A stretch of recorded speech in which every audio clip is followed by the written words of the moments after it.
राम राम भाई सारे ने। I hope you all are doing good. तो चलो यार, आज का हमारा क्वेश्चन सॉल्व करते हैं 75 प्रॉब्लम चैलेंजेस का, और मेंटेन करते हैं स्ट्रीक। तो let's move towards our question. तो हमारा आज का क्वेश्चन है best time to buy and sell a stock. तो यार समझते हैं इस क्वेश्चन में हमें क्या दिया गया है और what we are suppose to do in this question. Okay, तो यार इस क्वेश्चन में हमें दिया गया है एक एरे प्राइसेस नाम से। लेट्स से अगर हम एक एग्जांपल के साथ समझें तो लेट्स से 5 1 7 3 6 4, ये हमें एक एरे दिया गया है जिसका नाम है प्राइसेस। तो यार क्वेश्चन में हमें क्या बोला गया है कि इस एरे का जो हर एक एलिमेंट है वो एक स्टॉक के प्राइस को रिप्रेजेंट कर रहा है ऑन ith डे। तो अगर हम जीरो बेस्ड इंडेक्सिंग कर रहे हैं, 0 1 2 3 4 5, तो 5 जो है 0th डे पे स्टॉक का क्या प्राइस है उसको रिप्रेजेंट कर रहा है, और जो 1 है वो फर्स्ट डे पे स्टॉक का क्या प्राइस है उसको रिप्रेजेंट कर रहा है, एंड सो ऑन। ठीक है। और अब इसके आगे हम प्रॉब्लम स्टेटमेंट में हमें क्या बोला गया है कि हम इस पूरे एरे में से किसी भी एक दिन पे एक स्टॉक को बाय कर सकते हैं, और उसके आगे वाले एलिमेंट्स में से लेट्स से अगर हम 1 पे एक स्टॉक को बाय कर रहे हैं तो उसके आगे वाले एलिमेंट्स में से किसी भी एक दिन पे हम उस स्टॉक को सेल कर सकते हैं। और ऐसा करने पे जो हमारा मैक्सिमम प्रॉफिट होगा वो हमें रिटर्न करवाना है। तो प्रॉफिट हमारा कैसे हम निकालेंगे? प्रॉफिट क्या होगा? जो कि होगा selling price minus cost price. मतलब कितने प्राइस पे हमने उस स्टॉक को बेचा माइनस कितने प्राइस पे हमने उसको खरीदा था, यही हमारा प्रॉफिट होगा।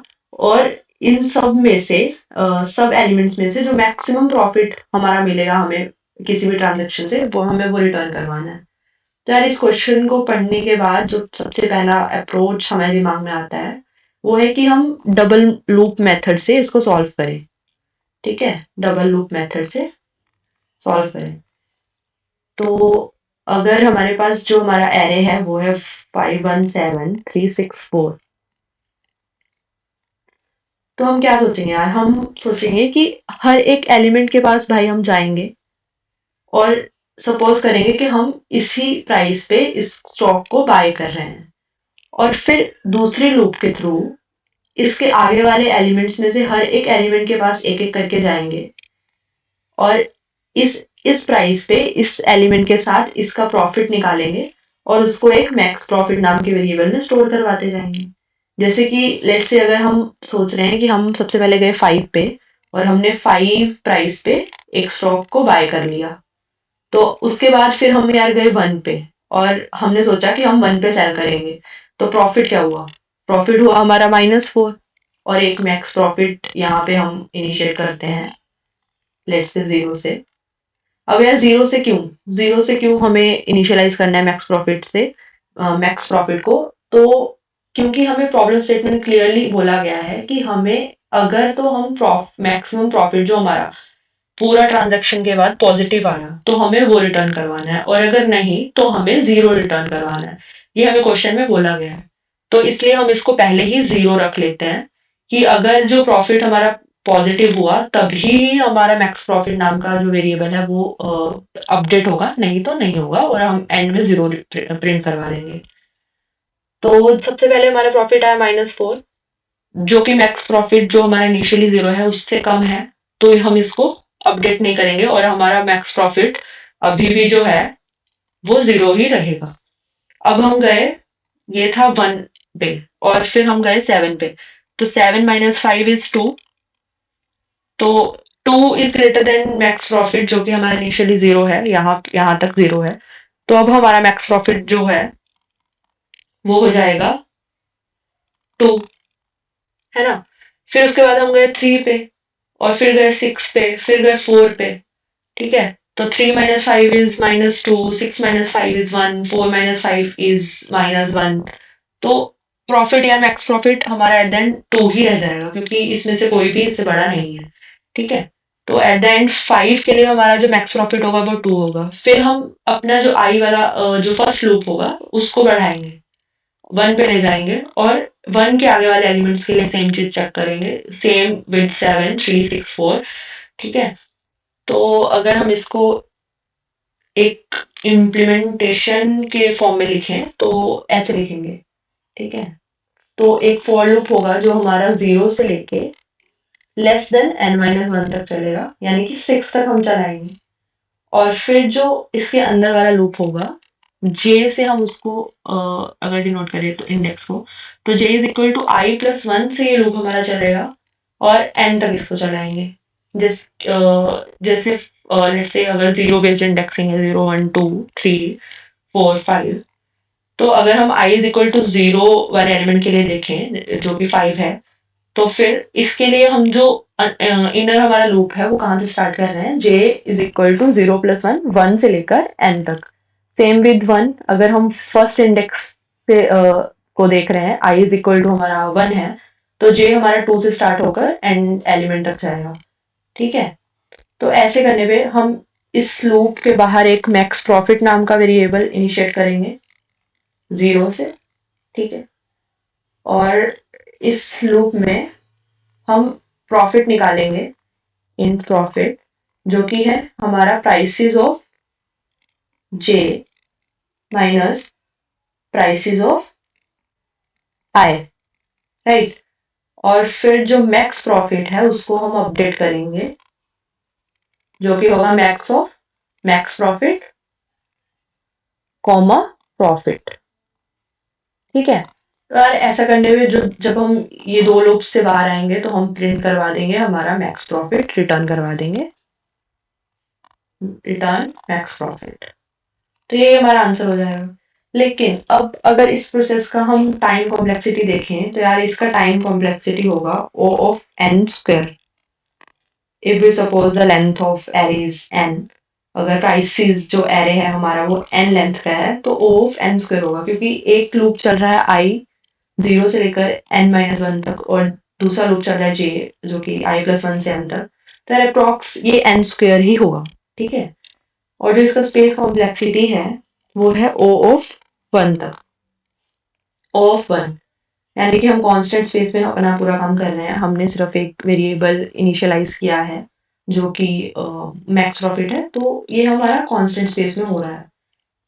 तो अगर हम स्पेस कॉम्प्लेक्सिटी को देखें तो यार स्पेस कॉम्प्लेक्सिटी तो हमारी ठीक है, मतलब कांस्टेंट स्पेस में ही हमने पूरा काम किया है। लेकिन हम टाइम कॉम्प्लेक्सिटी को अगर देखें तो अगर यार हमारा n बड़ा हुआ, हमारे कॉन्स्टेंट्स बड़े हुए, तो ये वाला अप्रोच हमारा वर्क नहीं कर पाएगा, राइट।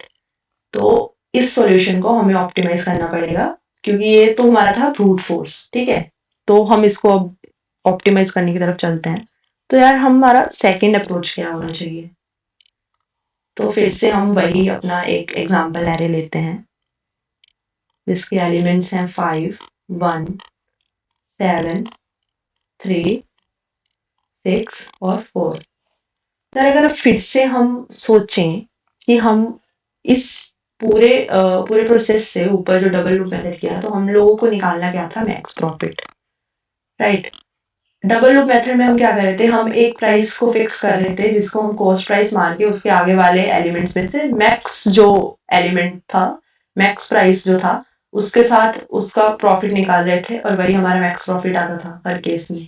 ठीक है, तो अगर हम इसको रिवर्स सोचें कि लेट्स से मैं सोचूं कि मुझे 7 जो प्राइस है इस पे अपना स्टॉक सेल करना है, तो मेरा मैक्स प्रॉफिट क्या होगा, वो तभी होगा अगर मैं इससे पहले के एलिमेंट्स में से मिनिमम कॉस्ट पे उस स्टॉक को बाय करूं। अगर मैं 7 पे सेल करना चाहती हूँ, तो अगर मैं 5 पे बाय करूं तो मेरा प्रॉफिट होगा 2, लेकिन अगर मैं 1 पे बाय करूं तो मेरा प्रॉफिट होगा 6। यानी कि किसी भी एलिमेंट को अगर हम एज अ सेलिंग प्राइस देख रहे हैं तो उसके आगे वाले एलिमेंट्स में से जो सबसे छोटा एलिमेंट होगा उसको हम कॉस्ट प्राइस लेंगे, तभी हमारा जो प्रॉफिट होगा वो मैक्सिमाइज होगा। ठीक है, तो अगर हम इसको एक ही लूप में करें तो let's say i is equal to 1 से लेकर हम n तक जाते हैं और एक स्टार्टिंग में इनिशियलाइज करते हैं एक वेरिएबल मिन कॉस्ट करके। ठीक है, उसमें स्टोर करवा लेते हैं यार हमारा सबसे पहला एलिमेंट। ठीक है, तो लेट्स से जो हम सपोज कर रहे हैं कि सबसे पहले 5 ही है जो हमारा सबसे छोटा एलिमेंट है। ठीक है, उसके बाद 1 से हम स्टार्ट कर रहे हैं और 1 से लेकर n तक जाते हैं। ठीक है, अब ठीक है यार, हम i इज इक्वल टू 1 पे गए जो कि हमारा 1 है। ठीक है, i is equal to 1, i is equal to 1 पे गए जो कि 1 कॉस्ट है, तो उसके साथ हमने प्रॉफिट देखा। Here we are assuming कि हम 1 जो है उस पे हम स्टॉक को सेल कर रहे हैं और उसके पहले के सभी एलिमेंट्स का जो सबसे छोटा एलिमेंट है जो कि हम मिन कॉस्ट में स्टोर करवा रहे हैं वो अभी तक हम सपोज कर रहे हैं कि 5 ही है। तो हम प्रॉफिट को स्टोर करवाते हैं। 1 माइनस 5 इज इक्वल टू -4 और एक और वेरिएबल जो है हमारा हम उसको इनिशिएट करते हैं मैक्स प्रॉफिट, जिसको हम 0 लेंगे। तो यार प्रॉफिट हमने निकाला, अब मैक्स प्रॉफिट से इसको कंपेयर करें अगर, तो मैक्स प्रॉफिट हमारा अभी भी 0 ही होगा क्योंकि -4 जो है वो 0 से छोटा है। ठीक है, अब इसके बाद क्या हम करते हैं कि हम मिन कॉस्ट को अपडेट करते हैं। अब यार यहाँ तक 1 तक इसके पहले वाले एलिमेंट्स में से सिर्फ एक ही एलिमेंट था तो हम 5 को ही स्टोर करवा रहे थे। ठीक है, अब अगर हम 7 पे जाते हैं इसके बाद वाले एलिमेंट पे, तो 7 के लिए इन दोनों में से जो मिनिमम कॉस्ट होगा वो होगा हमारा 1। ठीक है, तो जब हम 1 से आगे की तरफ शिफ्ट होंगे, i इज इक्वल टू 2 पे आना चाहते हैं, तो हम इससे पहले मिन कॉस्ट को अपडेट कर देंगे कि 5 ही है अभी भी या फिर अब उससे छोटा एलिमेंट हमें मिल गया है। तो इस केस में यार हमारा जो मेन कॉस्ट है अब वो 1 हो जाएगा, राइट, क्योंकि 5 से छोटा मिल गया हमें। तो अब चलते हैं हम i इज इक्वल टू 2 की तरफ जो कि है हमारा 7। तो 7 माइनस मेन कॉस्ट यार अब तक का 1 है जो कि अभी अभी हमने स्टोर करवाया था। ठीक है, तो जो प्रॉफिट है वो 6 हो गया। अब यार मैक्स प्रॉफिट जो है हमारा वो इनिशियली जो यहाँ तक 0 था, i इज इक्वल टू 1 तक, अब वो हमारा हो जाएगा 6। ठीक है, 6 इज ग्रेटर देन 0, तो हमारा जो मैक्स प्रॉफिट है वो 6 हो गया। अब जो मेन कॉस्ट है फिर से उसको अपडेट करने की बारी आई।